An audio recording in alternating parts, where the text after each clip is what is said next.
Hello once again, BC Calculus students. We are still talking about power series in the Larson textbook. We are in section 9.8. And the focus in this particular video shines a little bit more upon finding a complete interval of convergence rather than, say, the radius of convergence that were outlined in my example 2 videos.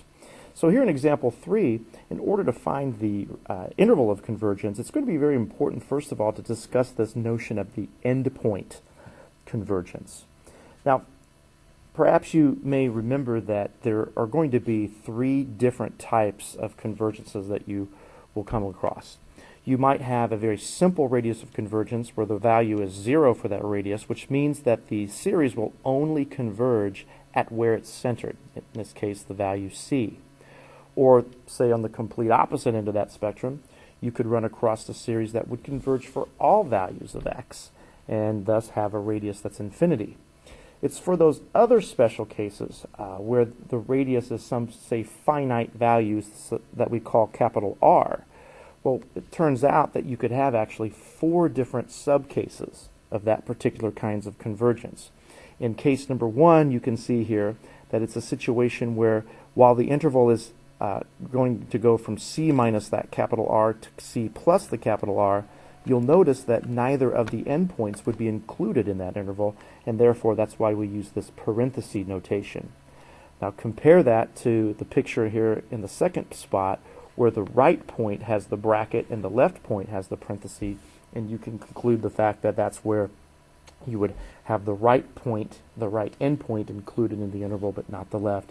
And as the case with 3 and 4, you would round out the other 2 possibilities.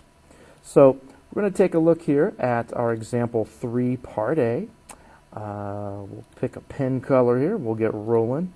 On this particular example, we are kind of dealing with a summation expression that could seem a little familiar to you, but again, we're not going to take any chances in determining exactly what this might or might not do. We're going to go ahead and jump right to our procedure in determining, first of all, what the convergence would look like, the interval.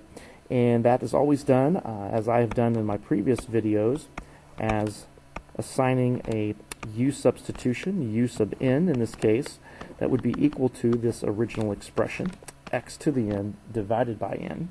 And then by the ratio test, a very powerful test, a test that you find out that you use quite often in the latter half of chapter 9 in the Larson text.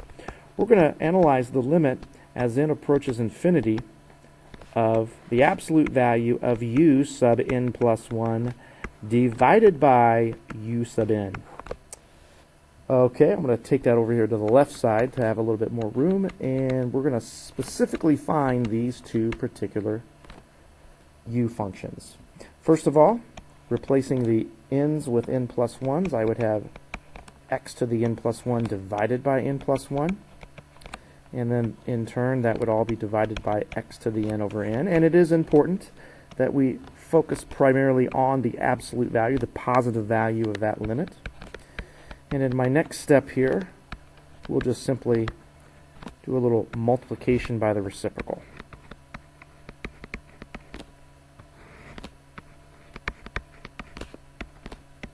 And there we go.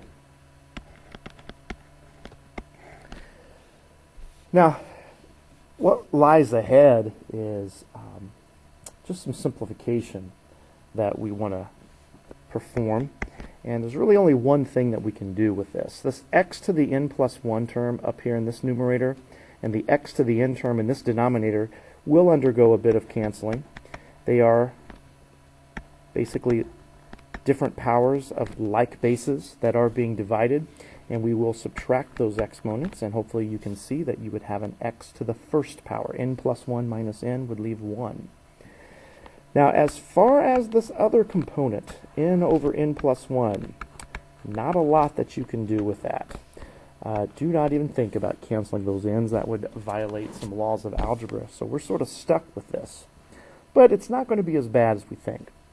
Because really, when it comes down to this, we could pull a little maneuver here. we could split this up and focus on the limit of the n terms and just simply multiply that by the limit of the absolute value of x. Well, if you see here, this first particular limit, whether or not you've got absolute values, it's really irrelevant. Because you've got like powers of n, you can divide your coefficients, and you will find that that limit is just simply the value 1. So when you take a look at this other expression, well, what is the limit as n approaches infinity of the absolute value of x? Well, it would just be the absolute value of x. Since there's no n in this particular expression to change, we're just going to be left with that absolute value of x. All right, so now we've got our limit. What do we do with it? Well, if you recall, by the conclusion of the ratio test, we are hoping, in order to converge, to have a limit that is less than 1. So you will set your absolute value of x less than or equal to 1, which will lead to a compound inequality. That would look a little something like that. So what this would say is that our radius of convergence, I use capital R for that, would have a distance of 1. If you look back at this particular expression, I didn't make mention of it earlier because it's not so much a big deal here because this problem didn't want the radius of convergence. We have to write the interval of convergence. But since we know that we were centered at 0, there are no parentheses around this x. That kind of helps in determining that this radius would be 1. You add 1 to 0 to get to the right endpoint. You would subtract 1 from 0 to get to this left endpoint. Now here is one of the biggest mistakes that are made by BC Calculus students, even on the AP exam, is that they won't spend the time to test and see what's happening at the endpoints. And that's very important because we don't know if -1 is included or not, as well as 1. All we have determined at this point is that everything in between -1 and 1 exclusively is going to be values of where we are convergent. So how do you test the endpoints? It's very simple. Take them one at a time. I'll test the right endpoint first, the positive one, and just simply go into your expression here. Don't change much of anything to it at all until you get to an x. And yes, change that x to a 1 because that's what really we're looking at. X being 1. What is going on when the x value is 1? Well, if you take a look at that a little bit further, it really doesn't make a lot of difference what value of n we're dealing with. 1 to any power n, 1, 2, 3, 4 on up to infinity, is simply going to be 1. So we are basically staring at this particular summation now, and it hopefully is obvious to you, you've studied this at this point I'm sure, that this is the divergent harmonic series. It is just a p-series where the p-value, the exponent here of the n, is equal to 1. So, if by plugging in 1 we have a divergent result, then we certainly know that we do not want to include that 1, and therefore our inequality symbol here is correct in this case. So I'm going to put a parenthesis around the 1 on the right side. And now all we need to do is test for -1. Well, once again, you essentially do the same exact thing, replacing the x value with -1. This time we have something a little different. No, this -1 doesn't just disappear into oblivion like we would hope it would, I suppose, because when the value of n changes from odd to even, this negative stays. Sometimes it goes, then it comes back, and then it goes. And hopefully you look at this and recall from your discussion perhaps with your teacher in your classroom with alternating series that this would adhere to the alternating series test. Now, I'm not going to spend a lot of time dealing with exactly the ins and outs of the alternating series. There are two criteria that it must meet, one of which is that the limit of the absolute value of the expression as n approaches 0 would have to, as n approaches infinity would have to be 0. That is true in this case, and I think it's pretty intuitive. And you would also have to show that that particular absolute value of this expression is decreasing. And that's, I probably think, is even more obvious. So by the alternating series test, we know that this thing converges. Yeah.